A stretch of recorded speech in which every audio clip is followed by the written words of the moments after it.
Hello दोस्तों, बहुत बहुत स्वागत है आप सभी का इलेक्ट्रॉनिक स्टडी यूट्यूब चैनल पर। अपने इस वीडियो में हम बात करेंगे आपके शिक्षक भर्ती 2020-21 को लेकर के। एक और वीडियो आपके सामने है। यहाँ पर कुछ क्वेश्चंस की प्रैक्टिस करेंगे हम।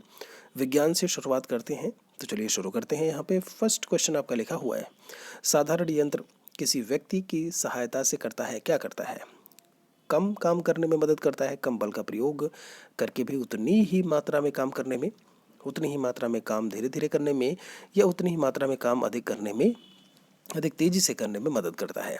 आपको मैं बता दूं, जब आप बात करते हो किसी भी साधारण यंत्र को लेकर के, किसी व्यक्ति की तरह कोई भी एक साधारण यंत्र है, तो कम बल का प्रयोग करके भी उतनी ही मात्रा में काम करता है। वहाँ पर बल का प्रयोग कम कर रहे होते हो। क्यों कम कर रहे होते हो? क्योंकि आप किसी एक सिंपल कोई इंस्ट्रूमेंट है उसको आप यूज़ में ला रहे होते हो। तो आपका जो करेक्ट आंसर होगा दूसरा आएगा। एक और सवाल की तरफ चलते हैं। लिखा है, एक व्यक्ति एक संवेदनशील यानी कि सेंसिटिव तराजू पर खड़ा है। यदि वह गहरी सांस अंदर लेता है तो तराजू की रीडिंग बढ़ेगी, घटेगी? रीडिंग पर कोई प्रभाव नहीं पड़ेगा। बढ़ेगी घटेगी यह वायुमंडलीय दाब पर निर्भर करता है। एटमॉस्फेरिक प्रेशर कितना है उस पर निर्भर करता है। आपको मैं बता दूं, चूंकि व्यक्ति क्या है, केवल गहरी सांस अंदर ले रहा है, तराजू पर खड़ा है, तो गहरी सांस लेने से, गहरी सांस छोड़ने से उस तराजू की रीडिंग पर, जो भी उसकी रीडिंग आ रही है, उस पर कोई फर्क नहीं पड़ने वाला। आशा उम्मीद है कि आप भी यही आंसर किए होंगे। ठीक है जी, तो आपका जो करेक्ट आंसर होगा वो यहाँ पर सी होगा। एक और सवाल की तरफ चलते हैं। नेक्स्ट क्वेश्चन आपसे इन्होंने पूछा है कि वॉशिंग मशीन जो है वो का कार्य जो है किस सिद्धांत पर है, या वॉशिंग मशीन किस सिद्धांत पर कार्य करती है? अपकेंद्रण है, अपोहन है, उत्क्रम, परासरण करके है, और विसरण है।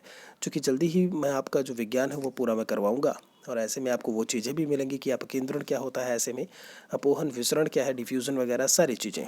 यहाँ पर फिलहाल वॉशिंग मशीन जो है वो अपकेंद्रण के सिद्धांत पर काम करती है। किस पर? अपकेंद्रण के सिद्धांत पर काम करती है। तो आपका आंसर जो है वो पहला आएगा। 44 में है, प्रक्षालन मशीन के कार्य प्रणाली का सिद्धांत क्या है?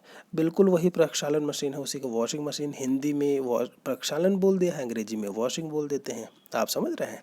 और बस अपकेंद्रण की जगह अपकेंद्रीकरण लिख दिया है। अपोहन है, प्रतिक्रम, परासरण बोल दिया है, एक ऑप्शन चेंज कर दिया है, बाकी ऑप्शंस वही हैं। और अपकेंद्रण का अपकेंद्रीकरण कर दिया है। ठीक है, वॉशिंग मशीन को क्या कह दिया है? प्रक्षालन, एक यंत्र बोल देते, यहाँ पर संयंत्र कह देते। तो आपका जो करेक्ट आंसर आएगा यहाँ से, वह भी क्या आएगा? पहला देखने को आपको मिलेगा। आगे चलते हैं। सवाल लिखा है कि पदार्थ के संवेग यानी मोमेंटम और वेग के अनुपात में कौन सी भौतिक राशि प्राप्त की जाती है? मतलब जब आप संवेगों की बात करते हो, v इंटू इनमें से कौन सी, क्या तो वेग को लेकर के जब आप बात करो तो कौन सी राशि आपको जो है वो देखने को मिलेगी? वेग है, त्वरण है, द्रव्यमान है, या बल है? आपको मैं बता दूं,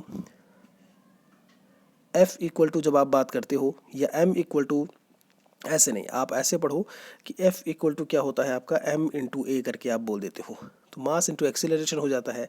चूँकि यहाँ पर आपसे पूछा इन्होंने संवेग और वेग के अनुपात की, वेग और संवेगों की जब अनुपात की आप बात करोगे, तो ऐसे में आपको जो है द्रव्यमान आपका देखने को मिलेगा, आपका मास जो है वो देखने को मिलेगा। ठीक है, आगे चलते हैं एक और क्वेश्चन की तरफ। और जब बात करोगे एफ एम की, एम को लेकर के आप क्या लिख सकते हो? एफ अपॉन ए भी लिख सकते हो। एम को अगर आप यहाँ से लिखना चाहो तो एफ अपॉन ए भी लिख सकते हो। जबकि मोमेंटम और जो वेलोसिटी के रेशियो में देखने को मिलेगा वो आपका द्रव्यमान हो जाएगा। आगे देखते हैं इसमें, गुरुत्वाकर्षण का सिद्धांत किसने दिया था? तो गुरुत्वाकर्षण का सिद्धांत चार्ल्स न्यूटन, बेबेज हैं यहाँ पर, न्यूटन दिया हुआ है, आइजैक न्यूटन और जॉन एडम्स करके। 46 में जो आपको देखने को आंसर मिलेगा वो सर आइजैक न्यूटन करके बोलते थे उन्हें। क्या कहते थे? Sir Isaac Newton. तो आपका जो करेक्ट आंसर होगा वो सी होगा। गुरुत्वाकर्षण का सार्वभौमिक नियम का प्रतिपादन किसने किया? सार्वभौमिक नियम। अब देखो, आपसे सार्वभौमिक नियम बोले या गुरुत्वाकर्षण के सिद्धांतों की बात करें, बात तो वही निकल के आएगी। तो न्यूटन है, गैलीलियो है, कोपरनिकस और आइंस्टाइन को लिखा हुआ है इसमें ऑप्शंस में। तो 47 का जो आपका आंसर आएगा वो सर आइजैक न्यूटन ही हैं, जो इस सिद्धांत के प्रतिपादक हैं। आगे चलते हैं। 48 में लिखा है कि अंतरिक्ष यात्री निर्वात में सीधे खड़े नहीं रह सकते। इसके पीछे कारण क्या है? कि गुरुत्व नहीं होता, वायुमंडल में श्यानता बल बहुत तीव्र होता है, ज़्यादा होता है, सौर ऊपर सौर वायु जो है वो ऊपर की ओर बल लगाती है या वायुमंडलीय दबाव बहुत कम होता है। 48 की जब आप बात करोगे तो यहाँ पर आप देखते हो अपनी पृथ्वी की सतह पर आप कहते हो, जब हम पढ़ते हैं वायुमंडल, वायुमंडल क्या होता है, आप कहते हो कि वायु का घेरा, पृथ्वी पर वायु का जो घेरा पाया जाता है उसे हम वायुमंडल कहते हैं। अगला क्वेश्चन आता है कि पृथ्वी पर ही वायु का घेरा क्यों पाया जाता है, वाय? तो उसके पीछे कारण ये है कि जो पृथ्वी है उसमें क्या होता है, ग्रेविटेशनल फोर्स काम कर रहा होता है। वह जो वायु है, जो चीज़ें हैं उसको अपनी तरफ खींचे रखता है, ऐसे में आप समझ रहे हैं, बांधे रखता है, और इसीलिए हमें वायुमंडल जो है वह देखने को मिलता है पृथ्वी के आसपास। जबकि यही बात हमें जो है वो अंतरिक्ष में देखने को नहीं मिलती, स्पेस में देखने को नहीं मिलती। ना गुरुत्व है, निर्वात की बात, हवा भी नहीं है। ऐसे में जो गुरुत्व नहीं है तो हवा को अपने में बांधे कौन रखेगा? तो सबसे सीधा आंसर ये है कि गुरुत्व नहीं होता है। आपका जो करेक्ट आंसर आएगा वो पहला आएगा। दोस्तों, वीडियोस आपकी डेली आती हैं शिक्षक भर्ती की, कभी आधे घंटे और 1 घंटे आपकी लेट भले ही हो जाए, लेकिन आप लोग प्लेलिस्ट में ज़रूर देखा करें। आप मुझसे जुड़े रहें 8081743734 पर। यहाँ पर आपको क्लासेस की नोटिफिकेशन मैं पहले ही भेज देता हूँ कि क्लास होने वाली है। टेलीग्राम चैनल इलेक्ट्रॉनिक स्टडी है, वहाँ पर भी बता दिया जाता है। तो चीज़ें आपकी बताई जा रही हैं, भले ही देर सवेर सही। यहाँ पर आगे चले, अंतरिक्ष यान जो चक्कर लगा रहा है से एक सेब छोड़ा जाता है तो वह पृथ्वी की ओर गिरेगा, कम गति से गतिमान होगा, आपका गतिवान होगा। अंतरिक्ष यान के साथ साथ उसी गति से गतिवान होगा या अधिक गति से गतिवान होगा। आपसे पूछा है 49 नंबर क्वेश्चन, बड़ा अच्छा सा सवाल, ध्यान दीजिएगा। आप स्पेस, अंतरिक्ष यान है, चूंकि कोई स्पेस यान है जो चक्कर लगा रहा है, वहाँ से आप सेब को छोड़ रहे हो, तो आपने, अगर अभी मैं पढ़ाऊंगा इसके बारे में कि एस्केप वेलोसिटी यानी कि पलायन वेग क्या होता है। पलायन वेग मैं बता चुका हूँ आपको। एस्केप वेलोसिटी, कोई भी चीज़ है उसे अगर 11.2 किलोमीटर प्रति सेकंड के वेग से अगर हम ऊपर फेंकते हैं अंतरिक्ष की तरफ, तो वह पृथ्वी पर कभी वापस नहीं आएगी। मतलब कहने का ये है, जो पृथ्वी का गुरुत्वाकर्षण क्षेत्र है उससे वह बाहर चली जाएगी। अगर गुरुत्वाकर्षण क्षेत्र में होती तब तो वापस रह जाती या वापस आ जाती। समझ रहे हैं आप? तो अंतरिक्ष, चूंकि वहाँ पर स्पेस, कुछ गुरुत्वाकर्षण काम करेगा ही नहीं, तो गुरुत्वाकर्षण जब काम नहीं करेगा तो पृथ्वी की ओर से आएगा ही नहीं। फिर क्या होगा? यहाँ नहीं आएगा तो क्या होगा? तो अंतरिक्ष यान के साथ साथ उसी गति से वह गतिवान होगा। ध्यान रखिएगा, your correct answer is option number C. ठीक है जी, आगे चलते हैं। लिखा है, पीसा की झुकी हुई मीनार गिरी नहीं जाती, मतलब कभी भी झुकी है, एकदम से गिरती नहीं है। उसके पीछे कारण क्या है? वह शीर्ष भाग में पतली, या फिर यहाँ पर टैपर करके लिखा है, हो गई है टेपर। आगे कहते हैं कि वह बड़े तल क्षेत्रफल को आच्छादित करती है, आच्छादित करती है। इसका गुरुत्वाकर्षण केंद्र निम्नतम स्थिति में रहता है, या गुरुत्व केंद्र से जाने वाली जो ऊर्ध्वाधर लाइन है वो तल के अंदर रहती है। सबसे बड़ी चीज़ होती है जब आप बात करते हो गुरुत्व क्षेत्र को लेकर के, जो गुरुत्व केंद्र होता है, जो ग्रेविटेशनल या ग्रेविटेशन का जो आपका पॉइंट होता है, पीसा की जो झुकी हुई मीनार है वह गिरती इसीलिए नहीं है क्योंकि जो गुरुत्व केंद्र है उससे जाने वाली जो ऊर्ध्वाधर लाइन है आपकी, वो, या लाइन बोल लो या रेखा बोल लो, ऐसे में, ठीक है, वह क्या एक समानांतर होती हैं, एक ऊर्ध्वाधर रेखाएं होती हैं, ठीक है, तो उनके तल के अंदर ही वो बनी रहती हैं, बीच से होकर के निकली। और यही कारण है कि पीसा की जो मीनार है वो झुकी है लेकिन गिर नहीं रही है।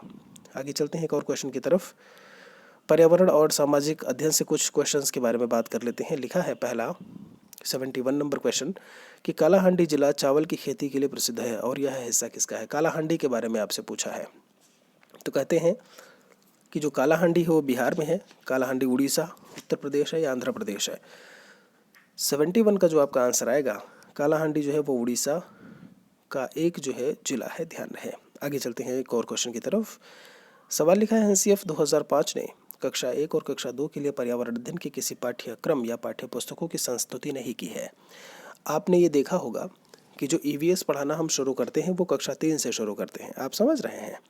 इन्होंने वैसे भी यहाँ पर सवाल यही था, मैंने तो आंसर ही कहीं ना कहीं आपको बोल दिया है कि कक्षा 1 और 2 के लिए ईवीएस को कहीं भी सिलेबस में जगह नहीं दी है। ठीक, आगे क्या कहते हैं? आगे कहते हैं कि इसके लिए सबसे उपयुक्त कारण क्या है?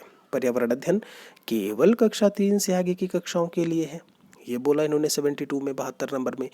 तो जब भी 72 नंबर में ऐसे बात करते हो तो हम कहते हैं नहीं भाई, ये तो फिर केवल वाली बात हमारे लिए गलत हो जाएगी। आगे क्या है, कक्षा 1 और 2 के शिक्षार्थी पढ़ना लिखना नहीं जानते, ये भी कहना हमारे लिए गलत होगा। फिर संदर्भ युक्त अधिगम परिवेश प्रदान करना, पाठ्यक्रम का भार कम करना, ये भी गलत होगा। सबसे बेस्ट ऑप्शन हमारे पास में है वो है संदर्भ के अनुसार, जैसा वो चाहते हैं अकॉर्डिंगली आप उन्हें सिचुएशन, उन्हें वातावरण, उन्हें अवसर प्रदान करें सीखने को लेकर के। ये बात बिल्कुल सही है कि तीसरी क्लास से हम पढ़ाना शुरू करते हैं, लेकिन वहाँ पर केवल स्टेटमेंट में लिखा था पहले ऑप्शन में, इसीलिए वह हमारा जो ऑप्शन था वो गलत हो जाता है। समझ में आ रहा है जी। आगे चलते हैं, निम्नलिखित में से कौन सा उठमारोधक करके है, आप समझिएगा उठमारोधक करके लिखा हुआ है यहाँ पर। अगर मैं बात करूँ 73 नंबर क्वेश्चन को लेकर के, तो हवा है, लोहा है, आपका कार्बन है आपका इसमें, और एक तांबा है। तो ये उठमारोधक करके जिसको आप मानते हो या कहते हो वो आपका जो है इसमें कंसिडर किया जाता है जो हवा है। जो वायुमंडल है, वायुमंडल को कंसिडर करेंगे, वायुमंडल में जो एयर है वो आपको इसमें देखने को मिलेगी। आगे इस पर बात करते हैं अगले क्वेश्चन की तरफ। प्राथमिक कक्षाओं में पर्यावरण अध्ययन के लिए निम्न में से किसी सामान्य उपागमों का अनुपालन किया जाना है, केवल इसे छोड़ करके। आप प्राइमरी में बच्चों को पढ़ा रहे हो, ध्यान दीजिएगा, प्राइमरी में बच्चों को पढ़ा रहे हो, इनमें से आप सभी का पालन करोगे केवल किसी एक को छोड़ करके। तो 74 की जब हम बात करेंगे 74, तो भाई ये बिल्कुल सही है आपका कि आप क्या करोगे यहाँ पे, देखिए केवल इन्हें छोड़कर। तो मूर्त से अमूर्त लिखा है, सरल से कठिन लिखा है, फिर दिया है वैश्विक से स्थानीय से वैश्विक, और अमूर्त से मूर्त की तरफ।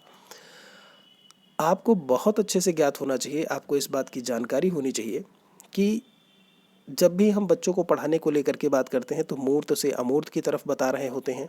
ध्यान दीजिएगा, मूर्त से अमूर्त की तरफ, आप सरल से कठिन की तरफ बता रहे होते हो, छोटी छोटी चीज़ों को बताओगे फिर आगे की तरफ जाओगे आप स्थानीय से वैश्विक चीज़ों की तरफ भी चलते हो।